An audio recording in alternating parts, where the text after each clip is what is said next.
Alrighty, history fans, welcome to another exciting lecture in the course. And in this lecture, we're going to turn our attention to the story of America and its involvement in World War I. As we go forward in this lecture and learn about the American experience in regards to World War I, you should be keenly, sharply aware of three things that some jerk might ask you about on an exam coming soon.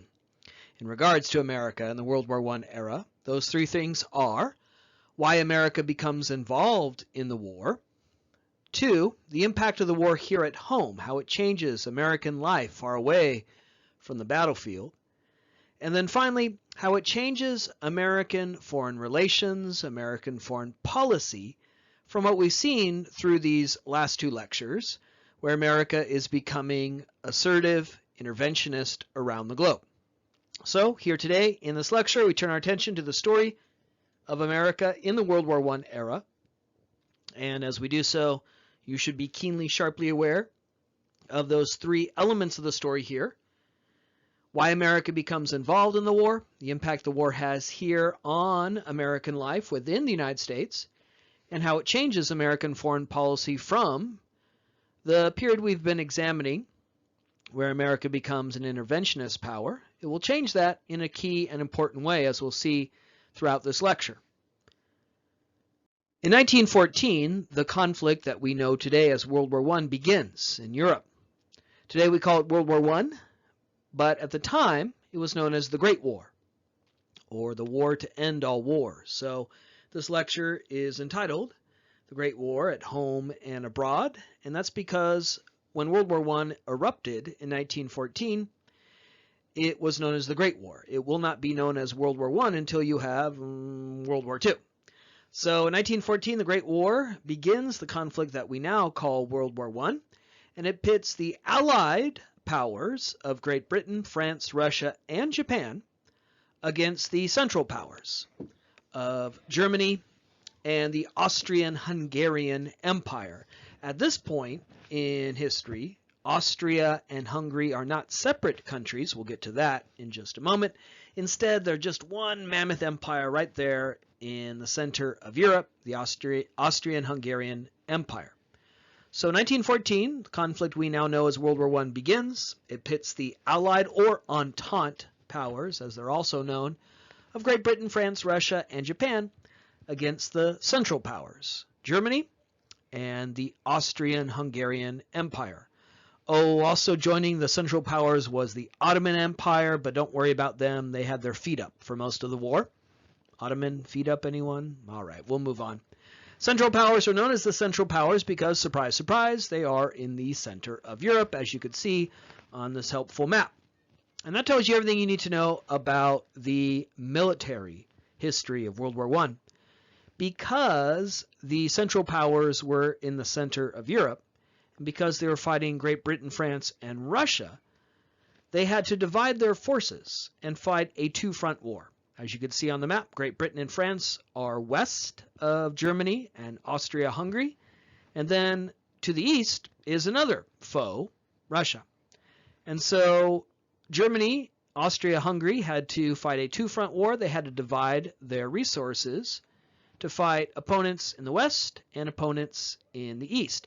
And because of that, they were never able to marshal enough resources to overwhelm either of these foes and gain victory on either the western or eastern front. As a result of that, World War I was a stalemate. It went on for 4 years, and nobody really gains ascendance. Neither side ever really can be seen as winning the war.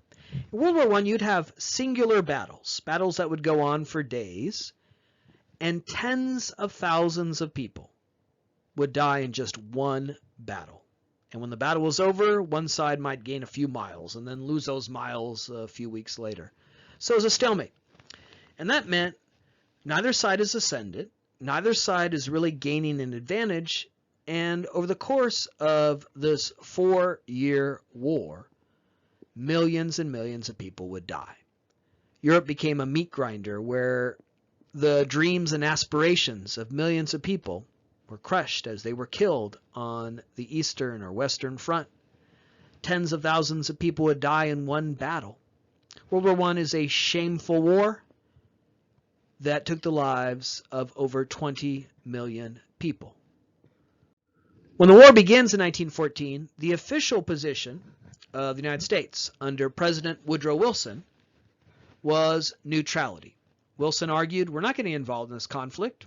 It's a European concern. American interests and lives are not at stake. We are going to be neutral. Now, as we learned about Woodrow Wilson in our previous lecture, Woodrow Wilson was an idealist of sorts. He was a man who believed in reason, rationality, a PhD, former college president. He saw war as the failure of humanity, not the triumph of humanity.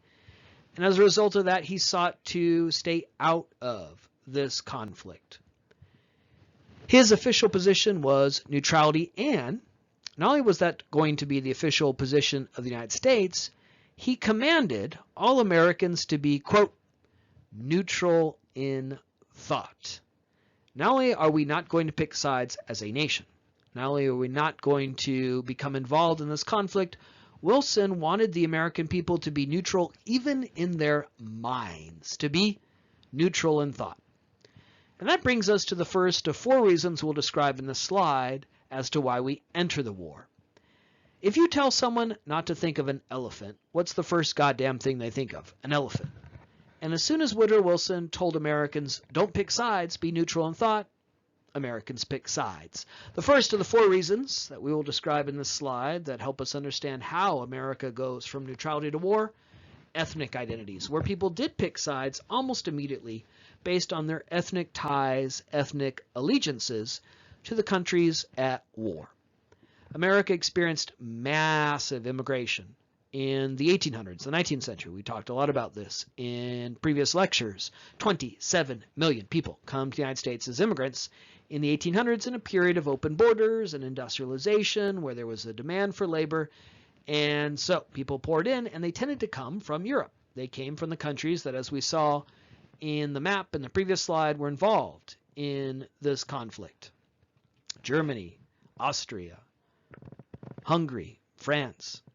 And so there's a very sizable population of immigrants born in these countries, or a very sizable population of children whose parents had come from those nations. And so their ethnic ties, their ethnic allegiances to these countries are right there on the surface, and they activate when their homelands go to war. People immediately pick sides, and they tended to pick sides based on their ethnic identity. So German Americans sided with the Central Powers, Russian Americans sided with the Allied Powers, Irish Americans sided with the Central Powers.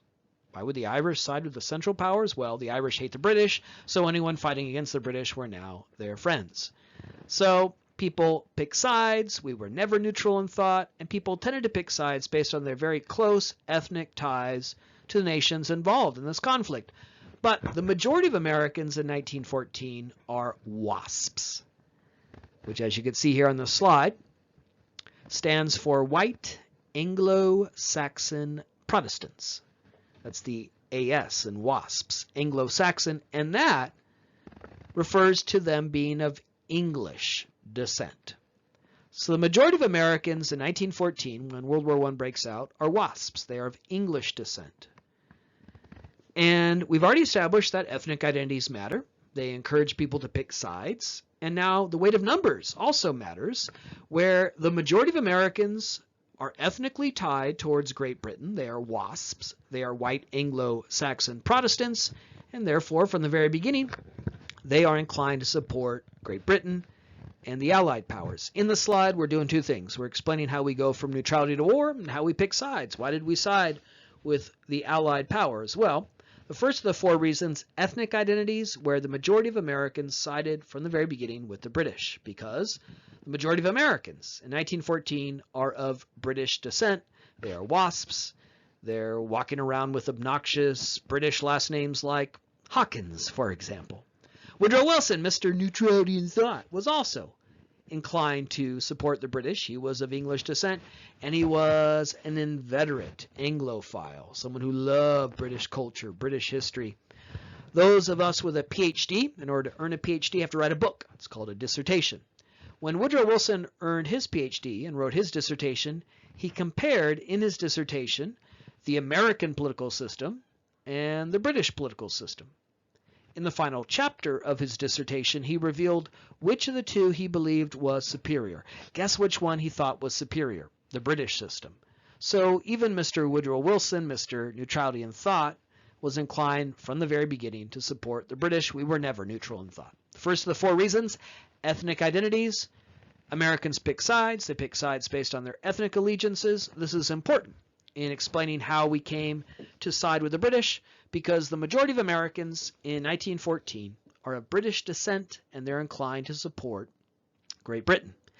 Second reason we go from neutrality to war is one we talked about in our previous lecture on the rise of the American empire: propaganda.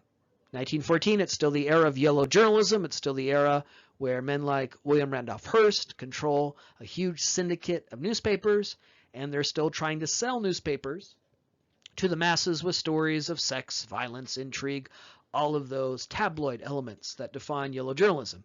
In our previous lecture, we talked about how that urged support for war against Spain, helping to bring America into the Spanish-American War. Here it's causal. Here it's important in the story of how we came to enter World War I and side with the British. There's an event very early in World War I where Germany invades Belgium. Poor Belgium. Sometimes geography is a bitch, and it has been for Belgium in the 20th century, because Belgium has the unfortunate geography of being situated between Germany and France, two nations that go to war twice in the first half of the 20th century, meaning for Germany to attack France, as it does in World War I and later World War II, it has no choice but to invade Belgium. Now, when Belgium was invaded early in the war, the way this event was reported in the yellow journalist newspapers of this period was one in which the Germans came in, slaughtered all the men, raped all the women, and in some of the most fantastical but still widely believed stories, ate Belgian babies.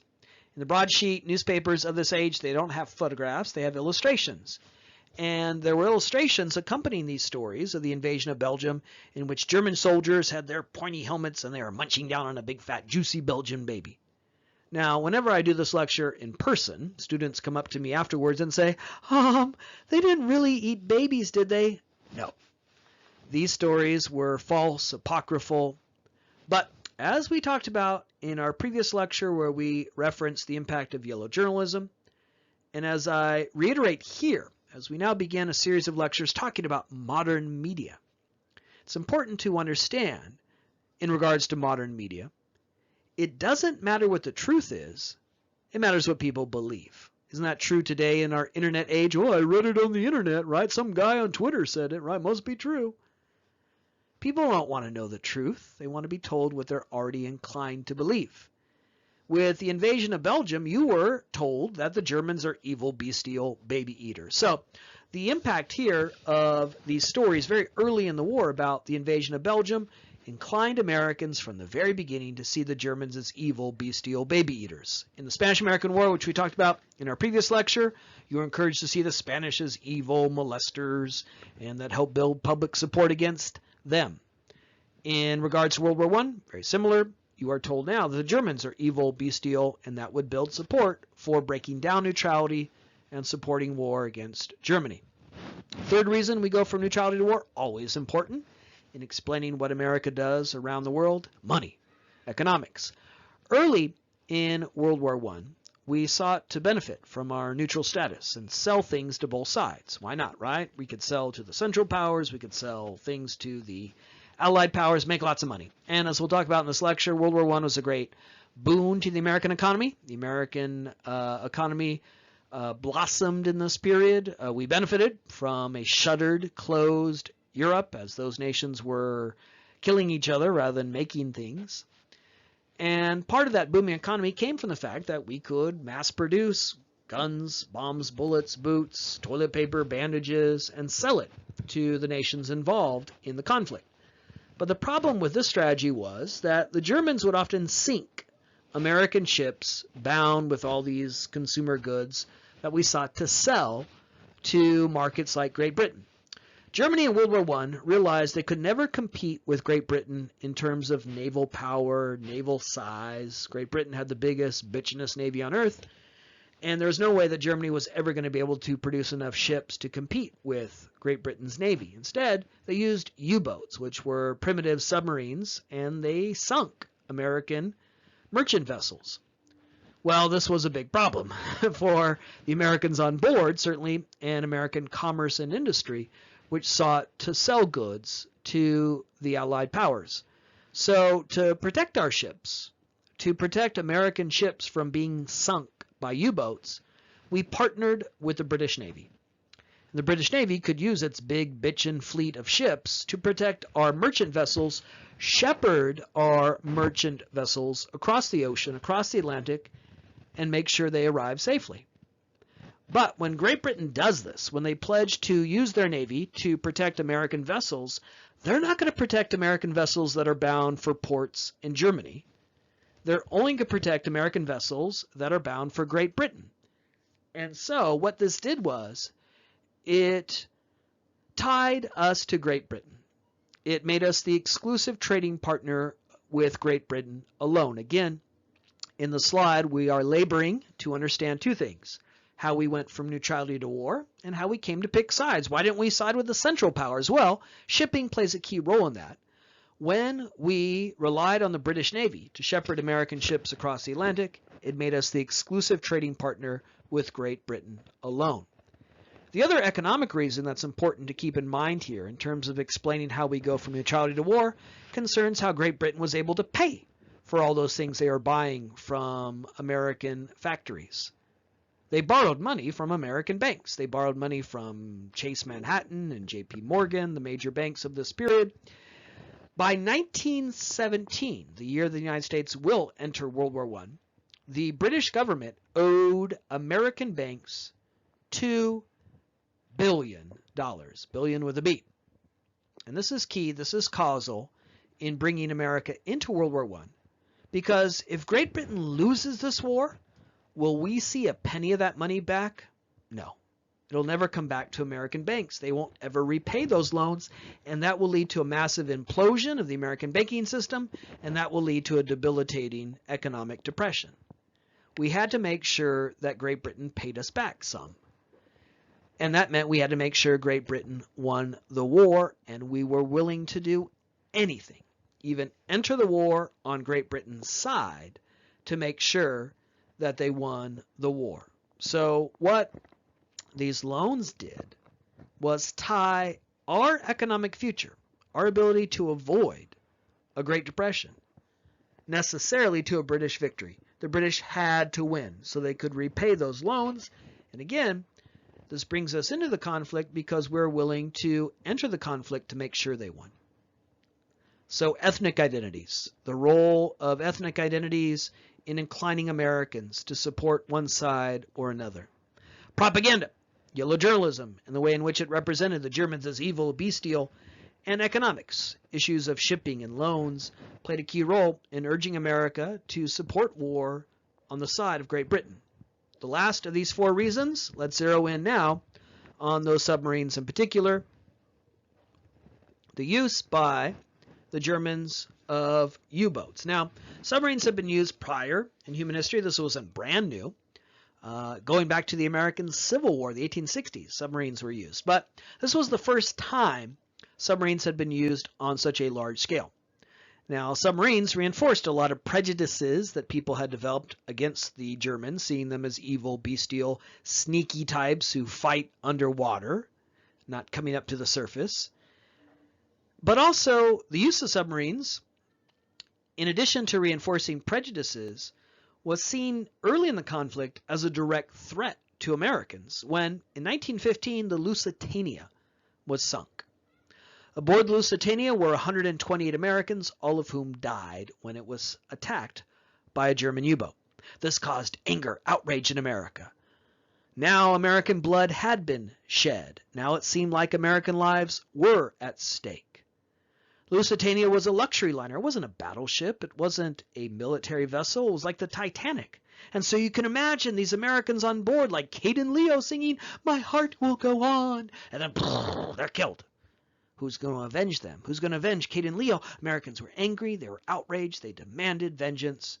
American lives have been lost. And now there was a lot of pressure on Woodrow Wilson to give up on neutrality, enter the war to avenge the Americans who were killed aboard the Lusitania. But despite that pressure, Woodrow Wilson, Mr. Reason, Rationality, former college president, PhD, remained committed to reason, rationality, and avoiding war. Instead of responding to the sinking of the Lusitania with a declaration of war, Wilson instead employed diplomacy, and he went to the German government and got them to sign the Sussex Pledge, in which the Germans promised never to do this again. In the Sussex Pledge, the Germans promised to end unrestricted submarine warfare. They will no longer fire on civilian vessels like the Lusitania. Wilson saw this as a great achievement. In 1916, he will run for re-election. As we learned in our previous lecture, he's first elected president in 1912, which means 4 years later he's got to run for re-election. And when he ran in 1916 for re-election, his campaign slogan was, "He kept us out of war." Why should you vote for Woodrow Wilson? He kept us out of war. He's the reason why your son isn't dying in that meat grinder. He's the reason why your son isn't dying on the Western Front. Cooler heads prevailed. When at a moment where people were calling for war, bloodlust was in their heart, when they demanded vengeance after the sinking Lusitania, cooler heads prevailed. Wilson comes in and says, no, we're not going to give in to that call, that clamor for vengeance. We can work this out. Reason, rationality, diplomacy. And he got Germany to sign the Sussex Pledge, and so he runs for re-election in 1916 with this achievement. He kept us out of war.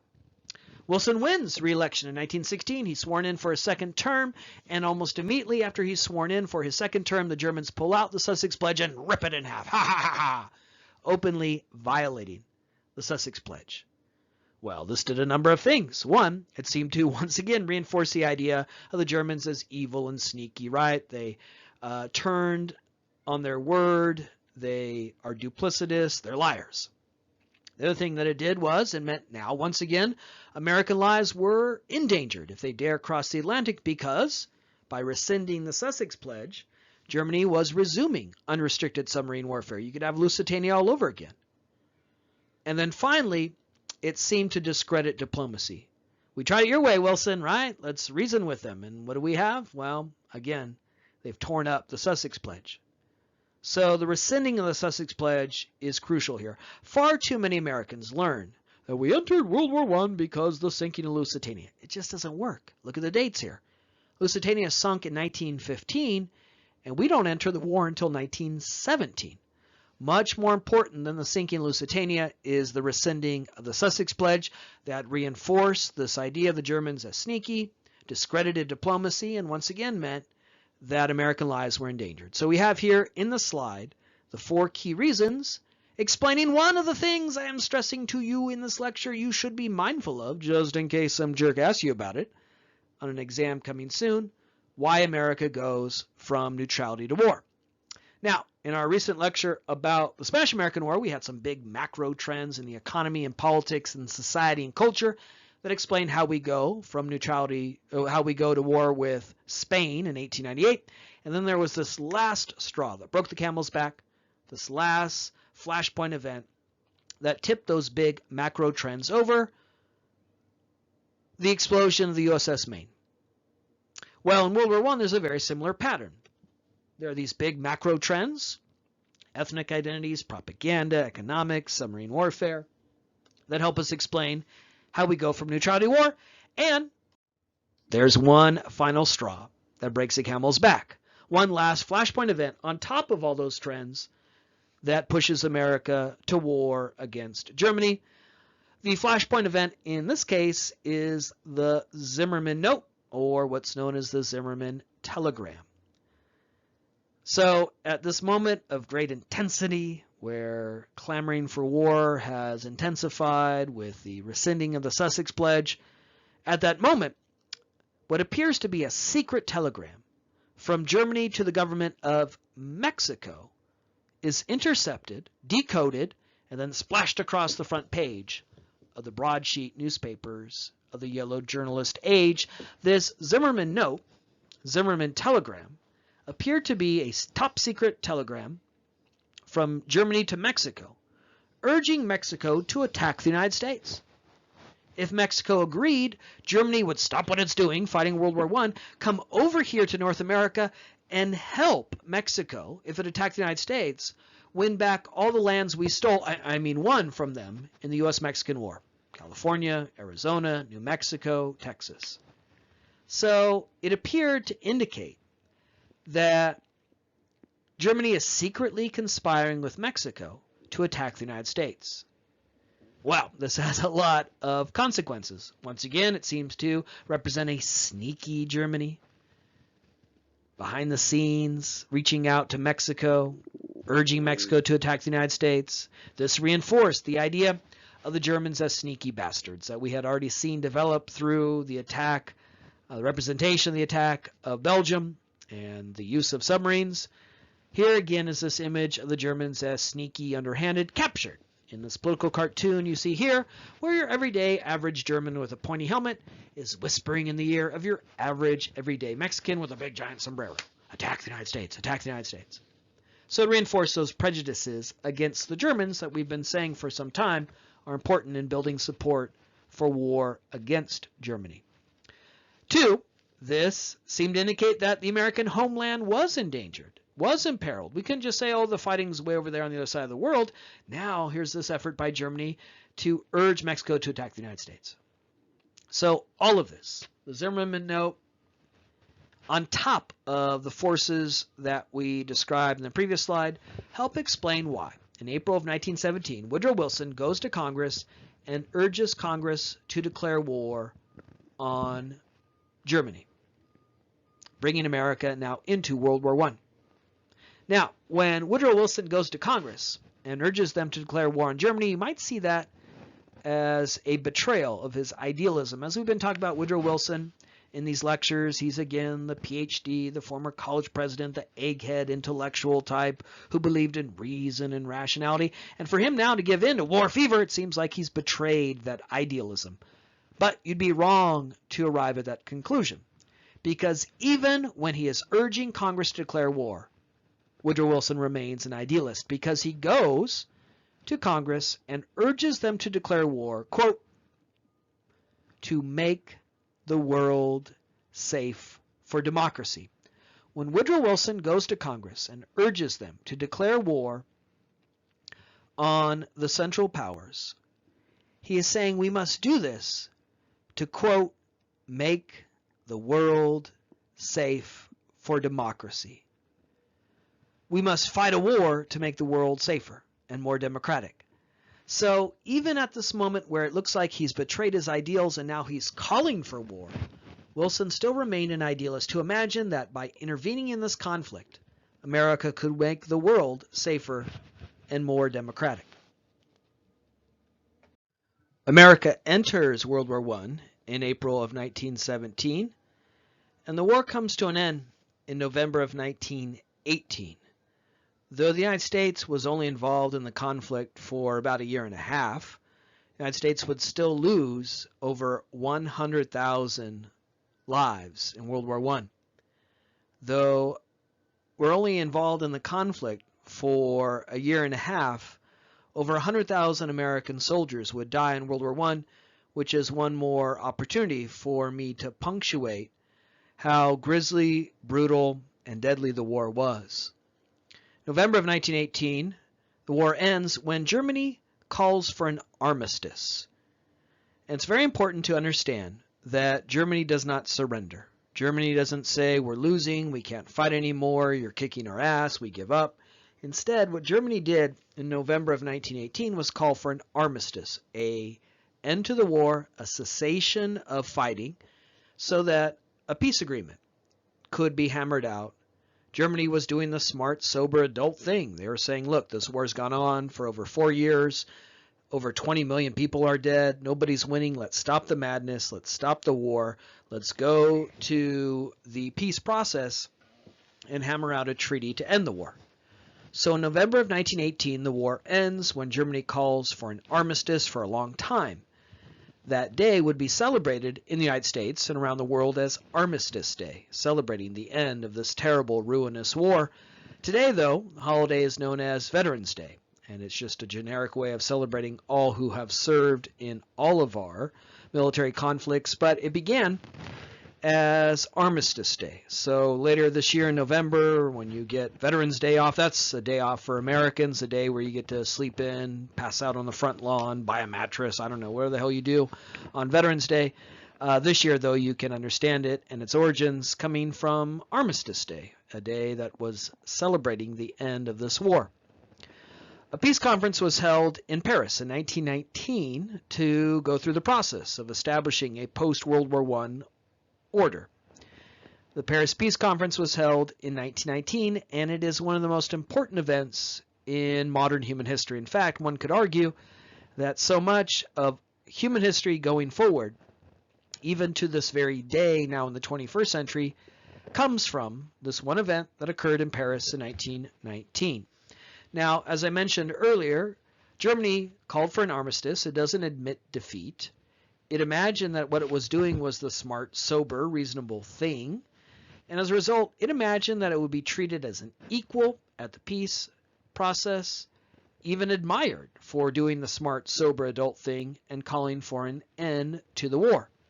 But that's not what happens. Instead, France and Great Britain arrived at the Paris Peace Conference with very different designs, very different intentions. They wanted to cripple Germany. They wanted to humiliate Germany. They wanted to neutralize Germany as a rising power. Now, Germany, in just a few decades, had emerged as a true rival to France and Great Britain. It was a rising industrial and military power, and as a result, France and Great Britain feared that Germany may soon eclipse France and Great Britain and become the most powerful nation on earth. They wanted to seize this moment to undermine that, to cripple Germany. And that's why at the Paris Peace Conference, in the peace treaty that ends World War I, Germany would be forced to accept 100% responsibility for the war. A war that was everyone's fault officially was blamed on Germany and Germany alone. France and Great Britain sought to punish Germany, humiliate Germany. And that's why in the peace treaty that ends World War I, in addition to accepting 100% responsibility for the war, Germany was forced to pay massive reparations, millions and millions of dollars, to France and Great Britain. It lost a huge amount of territory. It lost its colonies around the globe. Germany had to radically downscale their army and navy. So at the Paris Peace Conference, rather than be treated as an equal, as the nation that saved humanity from more of this terrible war, instead, Germany was forced to accept 100% responsibility for the war and punished by losing its colonies, a huge amount of land, being forced to pay massive reparations that would destroy the German economy. In the 1920s, the German economy was marked by unemployment, misery, massive inflation, as the German economy was wrecked by the effects of the war, and then, on top of that, having to pay these massive reparations to France and Great Britain. All of this, again, was done because France and Great Britain imagined that they could now cripple Germany. They could humiliate Germany by foisting 100% responsibility for the war upon Germany. They hoped to cripple Germany so that Germany would never be a threat again. Spoiler alert, it doesn't exactly work out this way. Instead, of course, Germany would soon threaten France and Great Britain as the nations go to war again in World War II. And that's because into the misery, into the despair that rocked Germany in the 1920s with massive unemployment, massive inflation, the humiliation of being blamed for the war, the loss of prestige and losing land. Into that misery, despair, came a veteran of World War I, a failed art student with one testicle and a very short mustache. That's right, Adolf Hitler. Adolf Hitler will come to the German people in the early 1930s and say, "Turn to me, and I'll restore the glory and might of Germany. I will avenge the injustice meted out at the Paris Peace Conference." So what happened at the Paris Peace Conference directly led to the rise of Hitler and the onset of World War II even though this was imagined to be something that would prevent Germany from ever threatening Great Britain and France again. And that's one early indication of the importance of the Paris Peace Conference in setting the stage for the rise of Hitler and the onset of World War II. Many historians argue they're not separate wars. World War I and World War II, they're just one big war with a halftime in between. And the argument for that is, again, the seeds of World War II were sown at the Paris Peace Conference.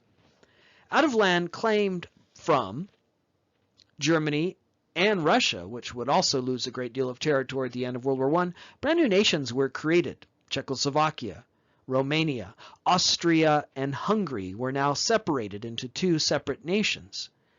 A spirit of self-determination ruled in Europe, where new nations were created, where the people of Europe could have self-determination, a nation of their own, in Austria for the Austrians, Poland for the Polish people.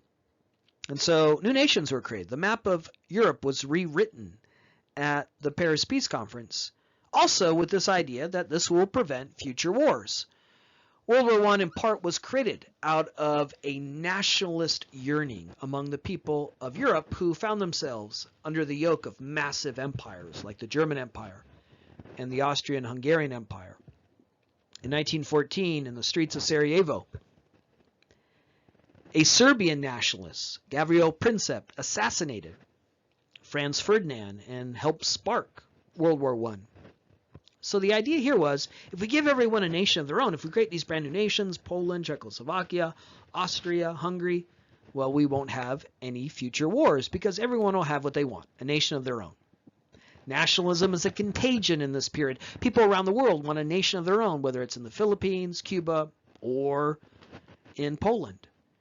And here, the map of Europe is rewritten to satisfy the demands of these Europeans for a nation of their own, all again in the hopes that this will prevent future wars. But it has the opposite effect.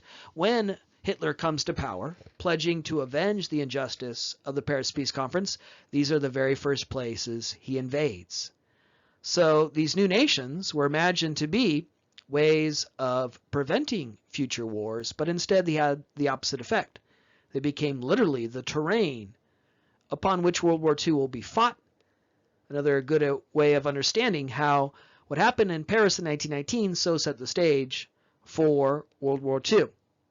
Woodrow Wilson traveled to Paris in 1919, becoming the very first sitting U.S. president to leave the country while in office. Now, today we take that for granted. Presidents are always flying around the world, but in 1919 this was unheard of, that the sitting president would actually physically leave the United States and travel abroad.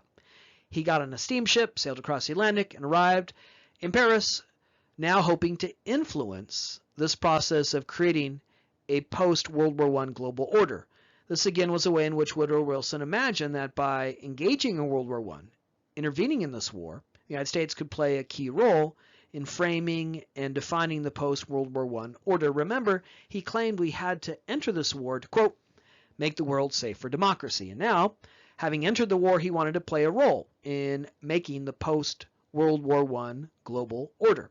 His vision was to create a League of Nations, an international body where the nations of the world could come together and work out their disputes. Woodrow Wilson, ever the idealist, right? He still believed in reason, rationality, diplomacy. He argued that if we had an international body, an international forum, where the nations of the world could come together, we could again end future wars, end future conflicts. There would be a place for people to come together, work out through reason, rationality, diplomacy their disputes, and prevent future conflicts. This is important because when France and Great Britain put pressure on Woodrow Wilson to go along with their plan to punish Germany, to humiliate Germany, to force Germany to accept 100% responsibility for the war, Woodrow Wilson says, okay, I'll go along with that if you give me my League of Nations, if you, in turn, support my vision of a League of Nations. So when Great Britain and France put pressure on Woodrow Wilson, come on, Woody, they twist his arm, put pressure on him to go along with their plan to punish Germany. Wilson knew what they were doing. Wilson knew that Germany is not 100% responsible for the war, but he went along with that because he wanted support for his League of Nations. So he literally gave away everything to get this League of Nations, which he believed would prevent future wars. So these are some of the immediate impacts in the years that followed the Paris Peace Conference. But as I mentioned at the very beginning of the slide, you can argue that the Paris Peace Conference is the most important event of the 20th century because there are such lasting impacts, many of which remain to this day. And you can see that in the ways in which at the Paris Peace Conference, the conflicts that continue to this very moment, while you're listening to this lecture, prevail in Southwest Asia, or what you might call the Middle East. Another thing that happened at the Paris Peace Conference was the map of the modern Middle East was written and created by France and Great Britain. I made a terrible joke in our very first slide about the Ottoman Empire, which thankfully, hopefully you've forgiven me for.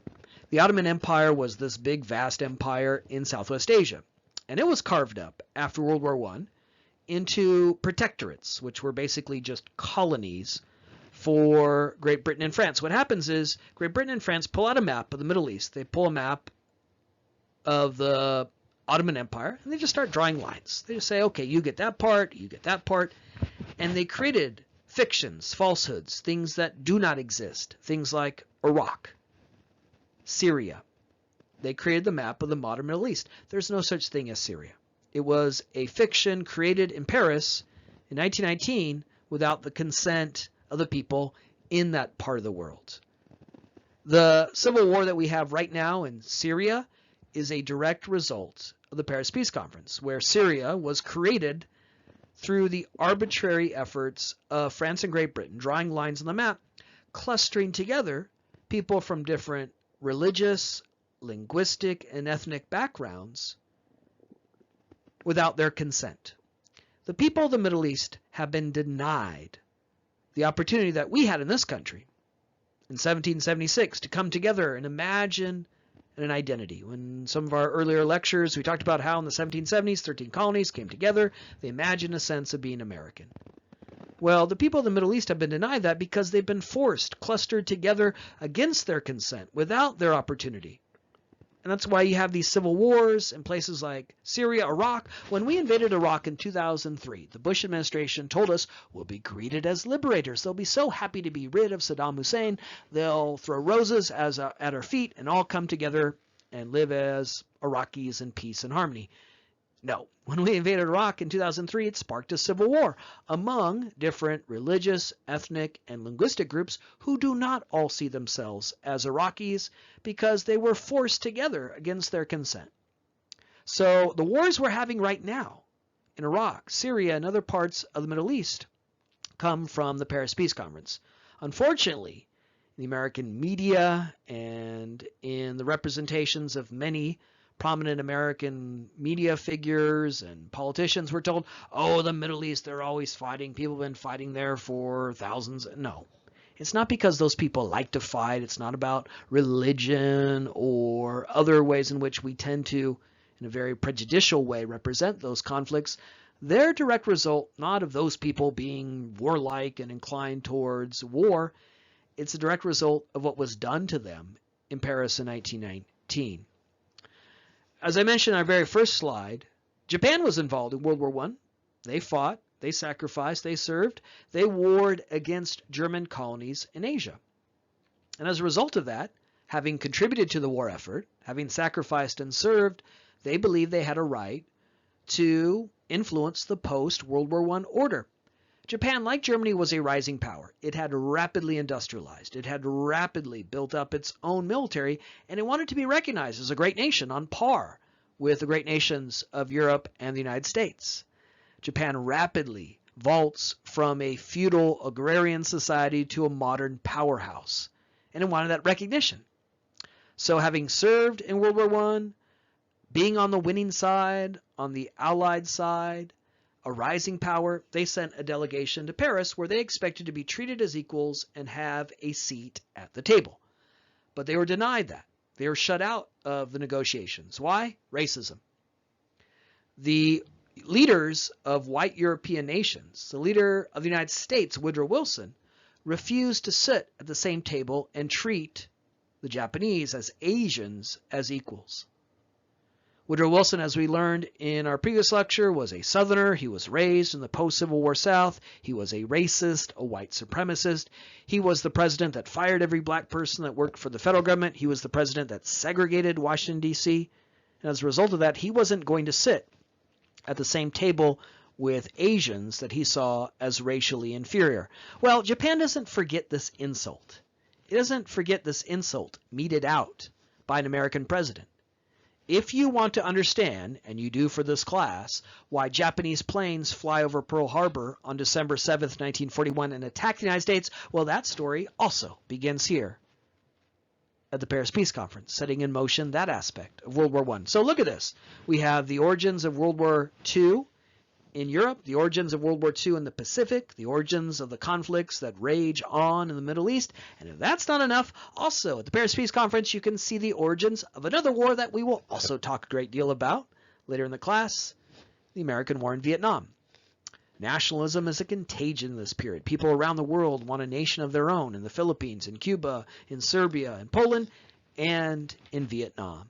Ho Chi Minh was the leader of the nationalist movement in Vietnam.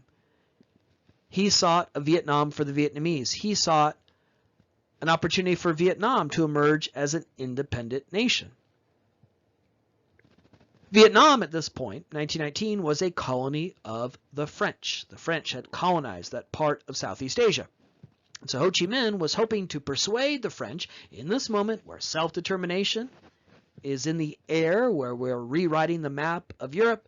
He hoped to convince the French to now grant self-determination and freedom to the Vietnamese people. A Vietnam for the Vietnamese.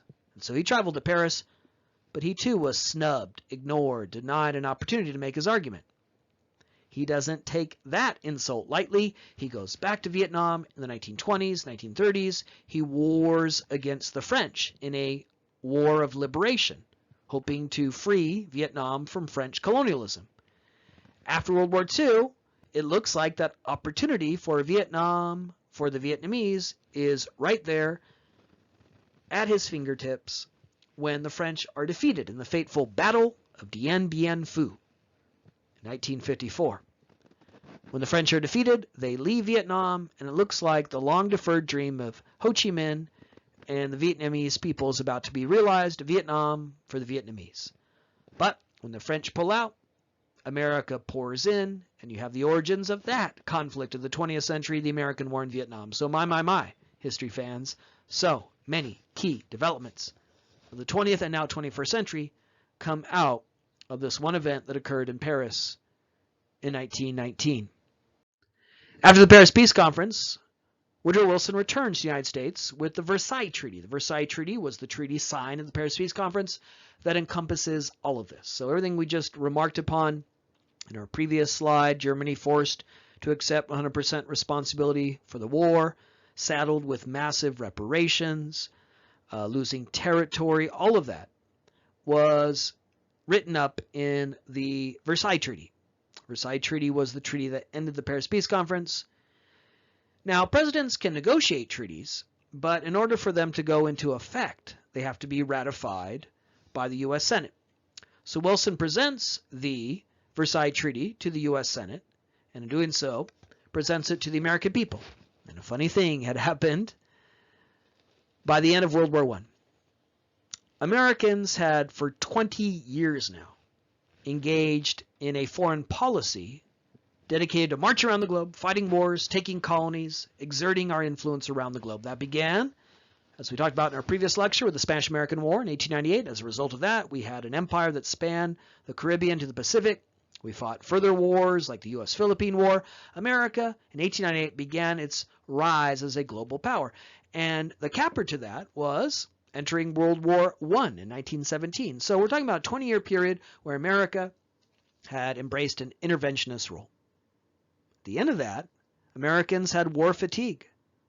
They questioned the efficacy of war. We were told, again, that we had to enter World War I to make the world safe for democracy. Well, at the end of World War I, the world didn't look very safe, and it didn't look very democratic. So war doesn't make the world better, safer, more democratic. Americans questioned the efficacy of war. They saw war as futile. They looked at this League of Nations thing and said, wait a minute. Now we're going to be tied in with all the problems and troubles around the globe? No thanks.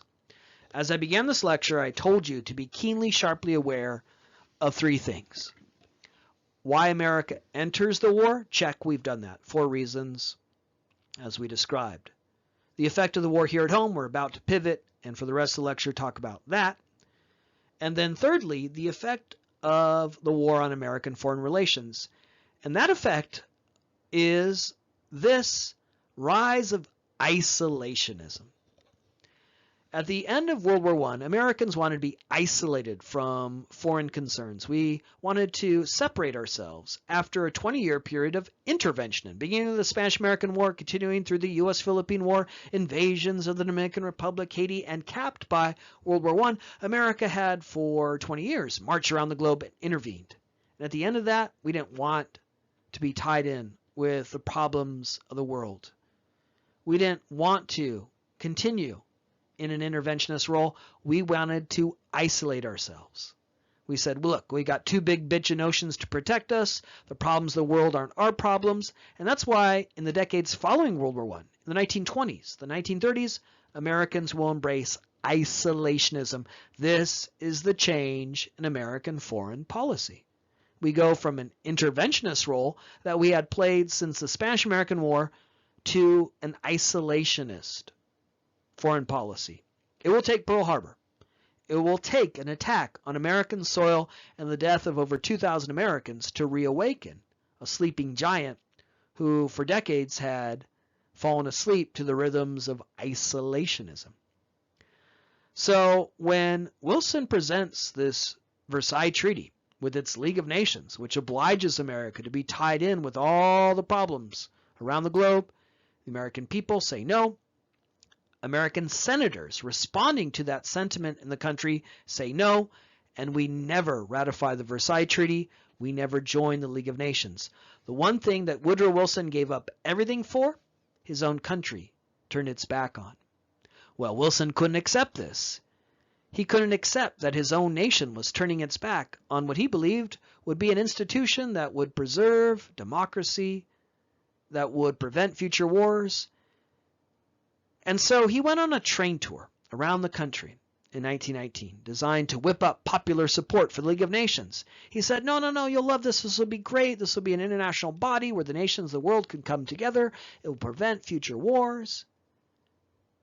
Put pressure on your senator. Urge your senator to ratify the Versailles Treaty and join the League of Nations. Well, during this train tour, Woodrow Wilson didn't eat very well. He didn't sleep much and had a massive stroke. He was forced to return to Washington, where he spent the last year of his presidency in bed while his wife secretly ran the government. I don't know if we're going to have a female president anytime soon, if we can finally shatter that glass ceiling, but I can say that our first female president won't be elected for 12 years from now. Our first female president was Edith Wilson, who secretly ran the government while her husband was dying, debilitated from that stroke. League of Nations almost killed Woodrow Wilson. Nonetheless, his efforts failed, and his nation remained committed to isolationism. So at the end of World War I, the impact on American foreign policy was the rise of isolationism, symbolized by the fact that we never joined the League of Nations, we never ratified the Versailles Treaty. Part of the support for isolationism came from the last element of our story here today, the impact of the war here at home on domestic America. We were only involved in the war for a year and a half. No battles were fought in the United States. We are far removed from the actual fighting of the war, and yet the war would have a profound and concussive impact on the United States. So we turn our attention now to that impact, one that also inclines people to embrace isolationism. Now, there are many Americans who support the war, who are convinced that the Germans are evil, bestial baby eaters, who were outraged by the Lusitania, who were whipped up by war fever. But there was also a sizable element of the American population that was opposed to the war. Every war in our history, with the exception of one, World War II, has been a controversial war, a war marked by a sizable anti-war movement. There's nothing more American than protesting war, because most of the wars in our nation's history have been unpopular. And that's true of World War I, where there was a sizable part of the American population who remained skeptical of the war. To combat that anti-war movement, in April of 1917, the same month that the United States enters World War I, Woodrow Wilson created the CPI, the Committee on Public Information. This was a government agency that was dedicated to persuading Americans to support the war.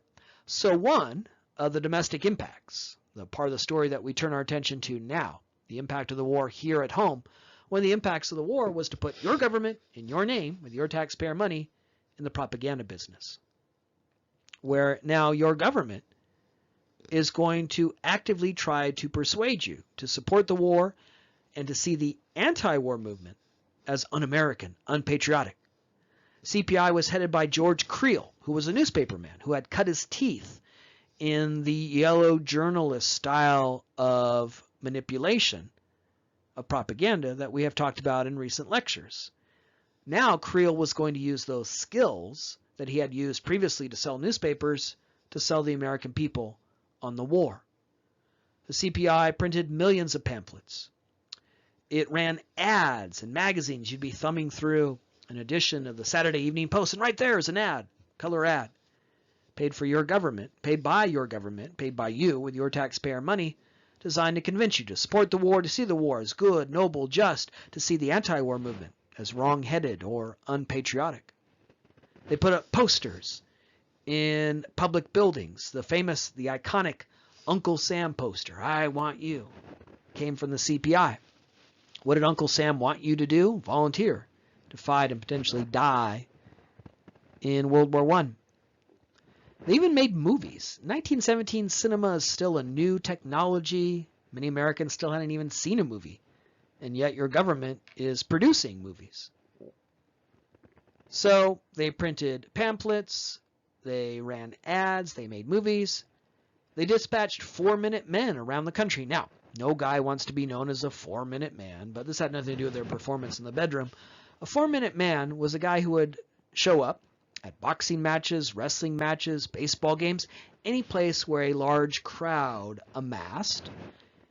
He would stand up and give a 4-minute speech on why you should support the war, why the war was good and patriotic, and why those who opposed the war were unpatriotic, un-American.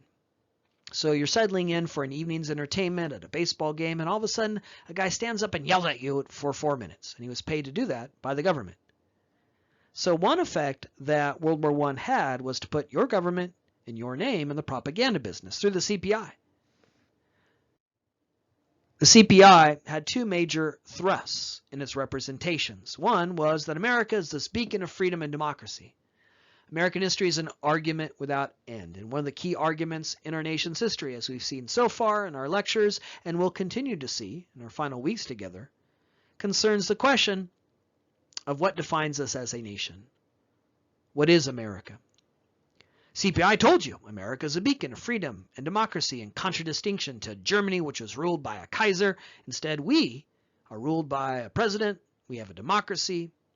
And so part of what the CPI was designed to do was to urge you to see America as this beacon of freedom and democracy. But the other major thrust of the CPI was anyone who doesn't support the war protesters, are un-American, unpatriotic. You should be critical of them. You should be skeptical of them. You should keep your eye on them. One aspect of this was to see all things German as suspect, and this fell hard on German Americans, who are American citizens born here, who may have emigrated from America or had children who were born here as citizens. Now all of a sudden, if you have a German last name, you're seen as suspect, un-American, even if you were born here or committed to supporting the war. So this pitted Americans against each other. Not only Americans who were opposed to the war against those who were supporting the war, but German Americans were targeted. In World War I, all things German were seen as suspect. That's why they renamed the hamburger the Liberty Sandwich. In World War I, the hamburger was renamed the Liberty Sandwich. Now, put aside the fact that the hamburger was invented in America, because the first few letters of that sandwich spell out a city in Germany. Well, we can't call it the hamburger, we'll call it the Liberty Sandwich. Sauerkraut was renamed Liberty Cabbage. Yeah, some of this got sort of silly, and don't worry, nothing like this would ever occur today, where the U.S. Congress would actually allocate time during the day to pass a resolution renaming French fries Freedom Fries. No, nothing like that would ever occur today. World War I, though, it did reach such absurdity, but as silly as some of those examples are, this was no joke to German Americans who all of a sudden are being targeted, spied upon, seen as suspect in a CPI, a government agency that encouraged you to see anyone who didn't support the war, anyone with a German last name, as potentially un-American, as suspect. One way to understand the CPI is as a function of how unpopular the war was. It's a good reminder to us that most wars have been unpopular, that most wars have seen a vigorous anti-war movement, nothing more American than protesting a war. And so Wilson believed he needed something to counteract that. CPI also represents a new role for the federal government in trying to manipulate public opinion using mass media, using things like advertising and movies. And that's a role the government still in many ways plays to this day in trying to influence public opinion. Now, today, the government might spend money to run ads or public service announcements in a way that you support. Campaigns against drunk driving, efforts to encourage us to eat more vegetables, and I don't know, every once in a while walk around a little bit, right? Because we're facing things like an obesity epidemic. And you might say, well, that's a good idea, right? We shouldn't drink and drive, so the government should post those announcements, make those commercials, and yeah, it's probably a good idea if we lose a little weight and eat a carrot every once in a while. But if you concede to the government making those arguments, you're also conceding to the government playing this role that again began with World War I. So CPI, your government in your name, in the propaganda business, one of the domestic impacts, and this did urge people to embrace isolationism because a lot of people were alarmed by this. My government telling me what to believe, sending 4-minute men around the country. For many, this was alarming for the government to be in this role, promulgating propaganda. This is what war brings, many people said. I don't want any more war. And so this also was causal in building support for isolationism. CPI was designed as a persuasive effort to persuade people to embrace the war effort, to see the war as good, noble, and just. But coupled with that persuasive message was a coercive effort to try to prevent people from expressing opposition to the war. If I can't convince you that the war is great, noble, and just, I'm going to make it damn hard for you to argue otherwise. And this brings us to other elements of the domestic impact of the war.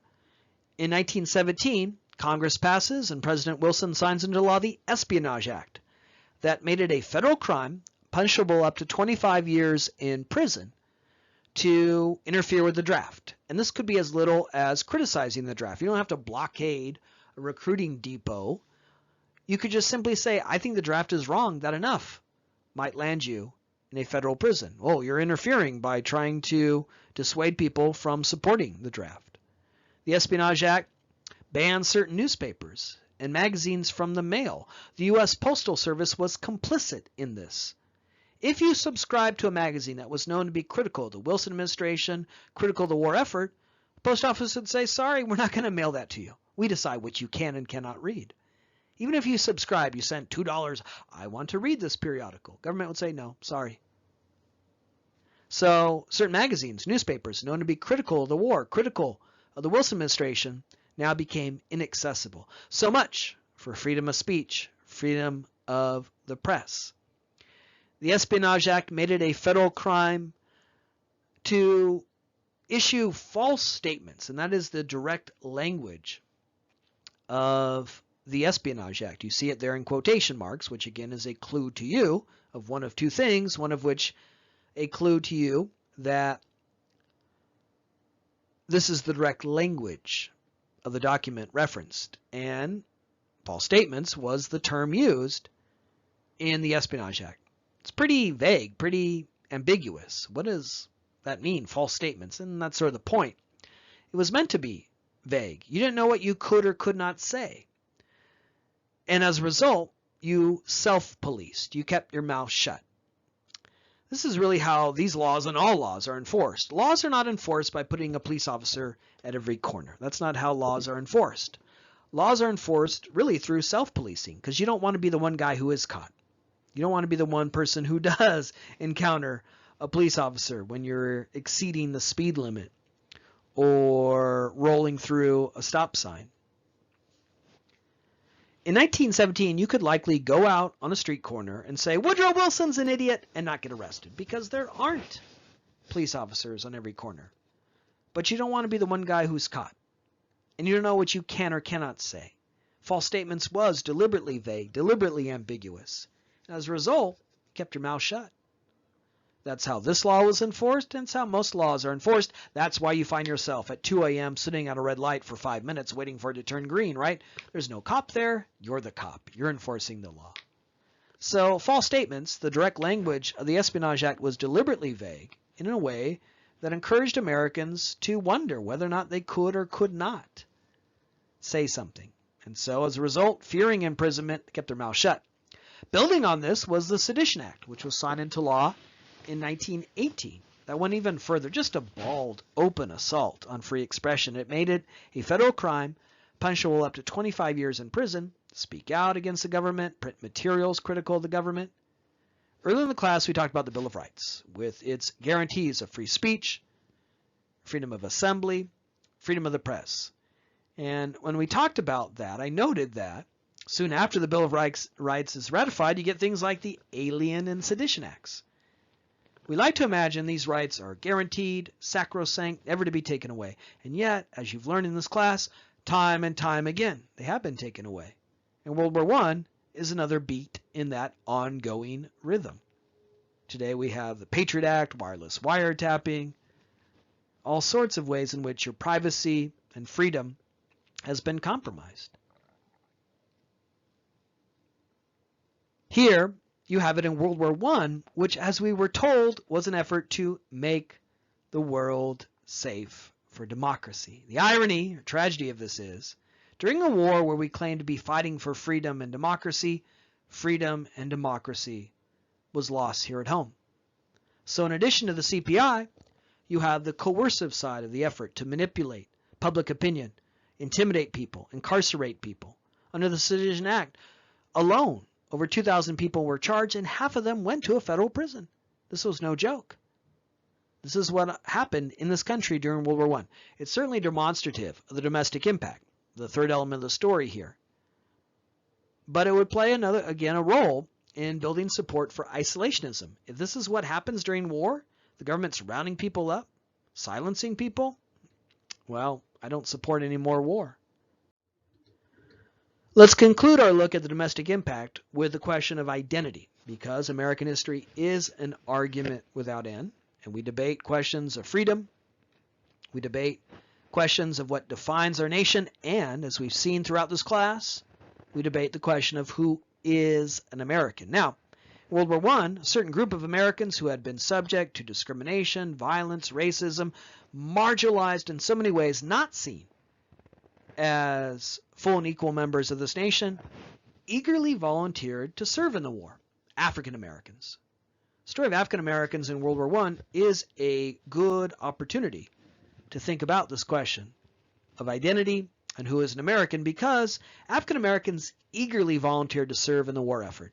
They volunteered in larger numbers relative to their place in the population than any other group. No American demographic group volunteered in larger numbers relative to their place in the population than African Americans. They eagerly volunteered. Why? Well, they hoped that through their sacrifice, their service, their bravery, their patriotism, they would be recognized as full and equal members of this nation. It's somewhat counterintuitive to learn that African Americans were so eager to serve. As we've learned in recent lectures, African Americans in this period can't vote, are denied basic liberties and freedoms over their bodies. They're subject to racism, violence, discrimination, and yet they are willing to fight and die for a nation that treated them in that fashion. Why?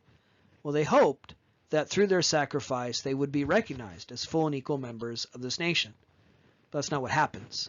The Navy refused to have African Americans in their branch at all. They were denied a chance to serve in the U.S. Navy, even though they were willing to fight and die for this nation. The Army would allow African Americans to serve, but when African American soldiers arrived on the Western Front ready to serve their nation, they were issued French uniforms. They were told that they weren't worthy of wearing the uniform of the nation that they were willing to fight and die for. I hope there's a few moments during this class as you listen to these lectures that just grab you, arrest you, get you out of 2020. Probably something you want to do, right? Who the hell wants to be so immersed in the horror show that is our nation right now? And maybe this lecture and this class gives you a few chances to get out of 2020.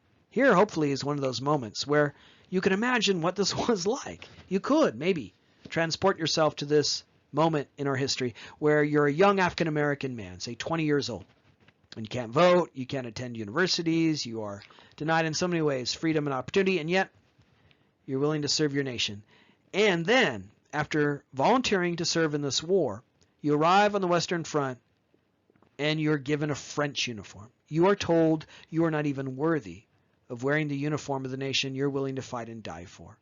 I don't know about you, but this is a moment that always arrests my historical imagination, and I think about what that experience must have been like.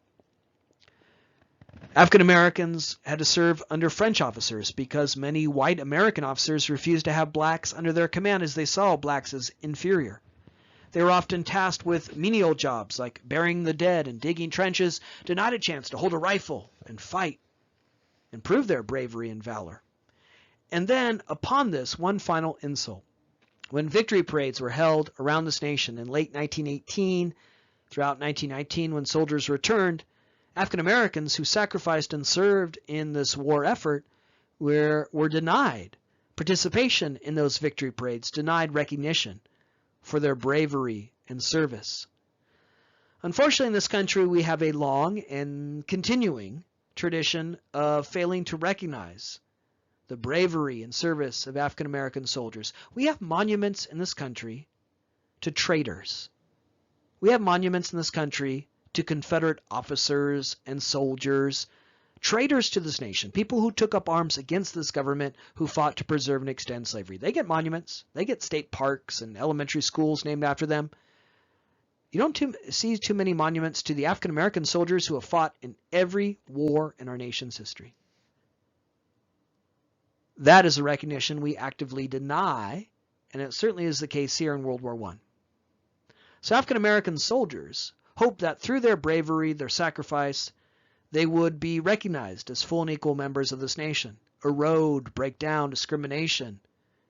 And unfortunately, rather than that result, they were once again hit by the cold slap of exclusion and racism. African Americans here within the country had their lives transformed by another key domestic impact of the war, Great Migration, which refers to a massive exodus of African Americans out of the South to cities in the North, where there were greater economic opportunities, where they could find better paying jobs in factories during the booming economy of World War I. World War I, America responded to the economic opportunities that came with the shuttering of Europe. Europe was closed, their factories screeching to a halt. America could make bombs, bullets, and boots and sell it to the belligerent nations involved in the conflict. And so there was a booming economy. And with it came opportunities for African Americans to flee the states of the South, flee the states of the Confederacy, flee sharecropping, that labor system which we talked about that often locked African Americans into debilitating poverty, and find greater economic opportunities in the North. That's known as the Great or Northern Migration, a massive exodus of African Americans out of the South to cities like New York, Chicago, Baltimore, where they hope to find good paying jobs in factories, flee the South, flee sharecropping. 500,000 African Americans leave the South in this decade, a decade mostly defined by the Great War, which began in 1914. Chicago became the epicenter for this wave, this spasm of the Great Migration. The African American population of Chicago doubles during World War I. For African Americans, this was what they hoped would be a second emancipation, where they would finally achieve what was denied to them at the end of the first emancipation, the end of slavery. In our lecture on Reconstruction, we talked about how African Americans, after the Civil War, emerging out of slavery, wanted 40 acres and a mule, wanted economic freedom, economic opportunity, a foothold by which they would truly be free, autonomous, masters of their fate. We also learned, though, in that lecture that they were denied that land and instead forced into that debilitating system of poverty and indebtedness of sharecropping. Now, hopefully, with the economic opportunities that World War I offered, the chance to flee the South, flee sharecropping, they hope now they would realize what was denied to them in that first emancipation. But just like those African American soldiers who arrived on the Western Front and were issued French uniforms, African Americans who headed to northern cities were hit hard by the cold slap of racism and exclusion. Often the jobs that they sought were denied to them because it was perfectly legal and will remain so until 1964 to deny employment based on race. Some employers said, we don't hire blacks. They were subject to discrimination in employment. Labor unions often discriminated against African Americans. There were certain factories where in order to work in that factory, you had to join the labor union.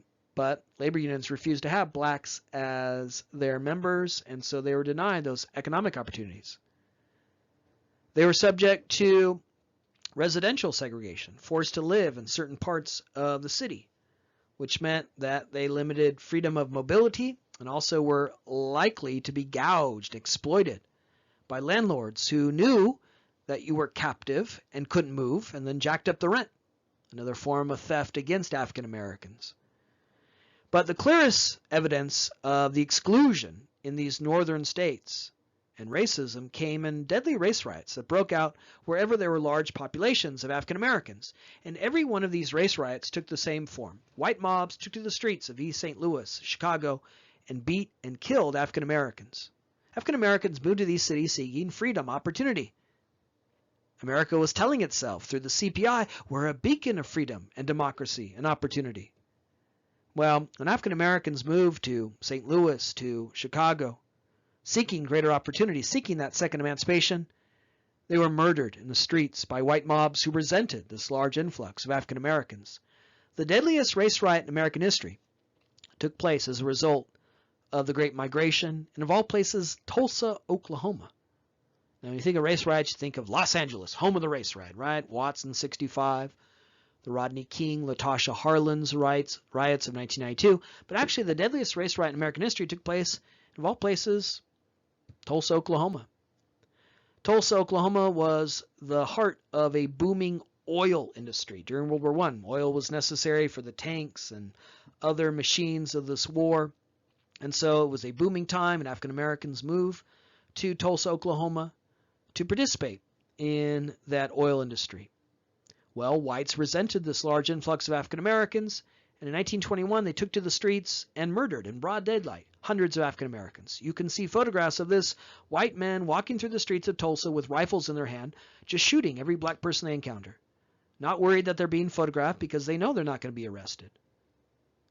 The city of Tulsa, Oklahoma in 1921 had an airplane. Very rare that a city would have an airplane in 1921, but they did have one. And they flew the airplane over the black section of Tulsa, Oklahoma, and dropped bombs, killing hundreds of African Americans. The very first Americans to be bombed from the air weren't soldiers at Pearl Harbor. They were American citizens in Tulsa, Oklahoma, who were being bombed and killed because they were black. The entire black section of Tulsa was burned to the ground, rendering over 10,000 people homeless. The fire burned for days because the fire department refused to put it out. This is what happened in this country as a result of World War I.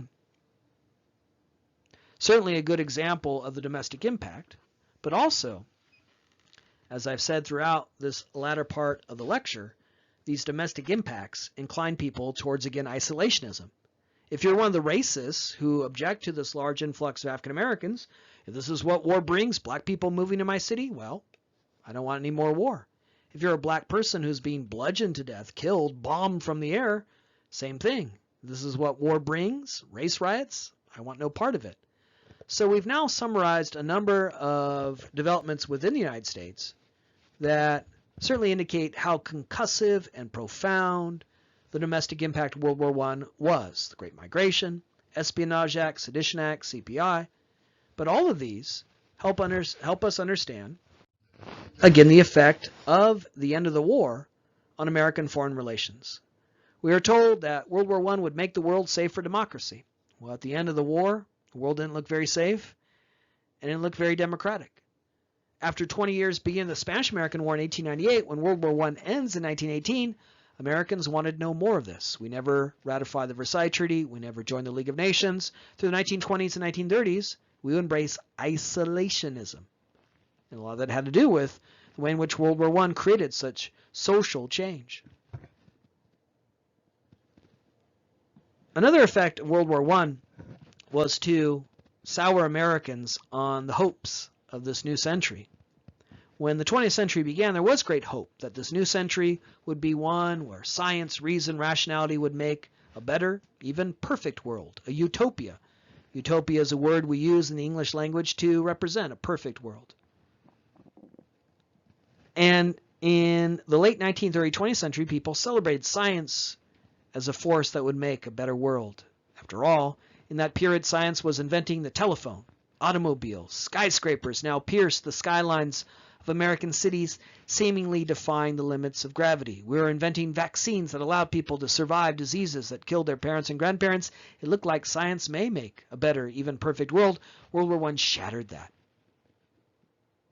In World War I, we saw what science could do in the hands of human beings: zeppelins, tanks, submarines. Sure, when you're listening to a phonograph, when you're riding in an automobile, science seems wonderful. But when you're fighting on the Western Front, a plane flies over you and drops a bomb on your ass, science is a bitch, right? And as a result, World War I, another effect would be the sense of a lost utopia. The hope and promise of this new century and the hope and promise of science that turned out to be a lie, and Americans in the decade that followed would be very skeptical of a better world made by science. In 1920, Republicans nominated Warren G. Harding for president, hoping to win the White House after Wilson, a Democrat, had controlled it for 8 years. In 1920, the Republicans nominated Warren G. Harding, the original Warren G., but he wasn't much of a regulator, this Warren G. When he ran in 1920, he didn't promise to make the world safe for democracy. He didn't promise to remake the world into a perfect utopia. He responded to an American sentiment of fatigue, of being overwhelmed, harried by the remarkable and concussive changes of this period, when he said, "Elect me, and I'll just make things normal again. I will return us to normalcy." What did Americans want in 1920 after World War I and 20 years of marching around the globe, after the remarkable changes of the first 2 decades of the 20th century? We just wanted things to be normal again. And Warren G. Harding tapped into that with his idea of a return to normalcy, and he would win the White House in 1920 as a result. In this lecture, we've talked about the reasons why America enters the war, the impact, once again, of the end of the war on American foreign relations, and the domestic impact.